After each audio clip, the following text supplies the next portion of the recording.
लोकसभा चुनाव से पहले दंगे करा सकती है भाजपा। शिवपाल सिंह यादव ने कही ऐसी बात तो मच गया हंगामा।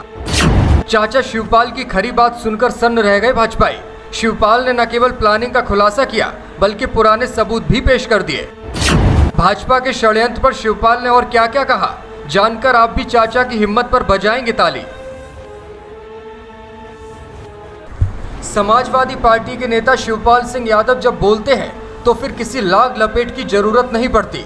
वो जब आवाज उठाते हैं तो उनके विरोधी भी सुनते रह जाते हैं और ऐसा ही एक बार फिर हुआ है। शिवपाल सिंह यादव ने हरियाणा और मणिपुर में हिंसा को लेकर भारतीय जनता पार्टी पर निशाना साधा और सच बात कहते हुए बता दिया कि जब भी चुनाव आता है षड्यंत्र करके यही पार्टी दंगे कराती है। बरेली में सपा महासचिव ने पत्रकारों से बात करते हुए कहा कि भाजपा के लोग केवल तुष्टीकरण की राजनीति करते हैं। जब भी चुनाव आते हैं ये लोग षड्यंत्र करने में जुट जाते हैं।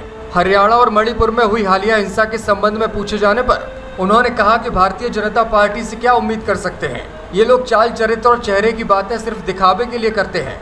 जब भी भारतीय जनता पार्टी की सरकारों को एक्शन लेना होता है तब ये लोग चुप बैठ जाते हैं। उन्होंने दावा किया कि आगामी लोकसभा चुनावों में समाजवादी पार्टी उत्तर प्रदेश में कम से कम 50 सीटों पर जीत हासिल करेगी।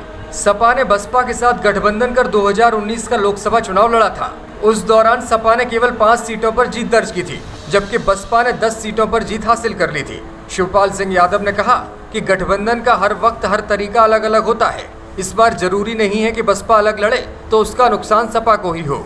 शिवपाल सिंह यादव ने पिछले दिनों राष्ट्रीय जनतांत्रिक गठबंधन यानी कि एनडीए में शामिल हुई सुहेलदेव भारतीय समाज पार्टी के राष्ट्रीय अध्यक्ष ओम प्रकाश राजभर पर भी निशाना साधा। उन्होंने कहा कि अब तो राजभर समुदाय में भी ओपी राजभर ने अपना भरोसा खो दिया है। शिवपाल ने कहा कि राजभर किसी को कुछ भी बोल देते हैं। विधानसभा चुनावों में हर किसी ने सुना कि उन्होंने प्रधानमंत्री और मुख्यमंत्री के बारे में किस तरह की भाषा का इस्तेमाल किया था। उन्होंने कहा कि भारतीय जनता पार्टी के लोग अदालत, संविधान और लोकतंत्र को नहीं मानते, न्यायालय के फैसले का इंतजार भी नहीं कर सकते, सिर्फ अपनी मनमानी करना जानते हैं। भाजपा के लोग लोकतंत्र एवं संविधान विरोधी हैं। मुख्यमंत्री योगी आदित्यनाथ का ज्ञानवापी पर दिया गया बयान पूरी तरह से न्यायालय की अवमानना है और न्यायालय को इस पर संज्ञान लेना चाहिए। आजमगढ़ से लोकसभा का आगामी चुनाव लड़ने को लेकर जब उनसे सवाल पूछा गया तो उन्होंने साफ साफ कहा कि जो भी नेतृत्व का फैसला होगा वो उन्हें स्वीकार है। वो लोकसभा चुनाव लड़ने के लिए मन ही मन पूरी तरह से तैयार हैं।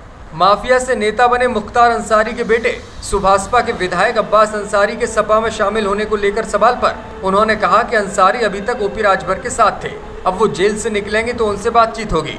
साथ ही उन्होंने ये भी कहा कि प्रधानमंत्री नरेंद्र मोदी के विरुद्ध लोकसभा के आगामी चुनावों में बनारस की सीट पर गठबंधन इंडिया का उम्मीदवार मजबूती के साथ चुनाव जरूर लड़ेगा।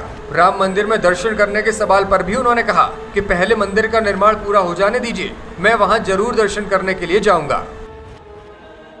Bureau report, Samajwadi bulletin news.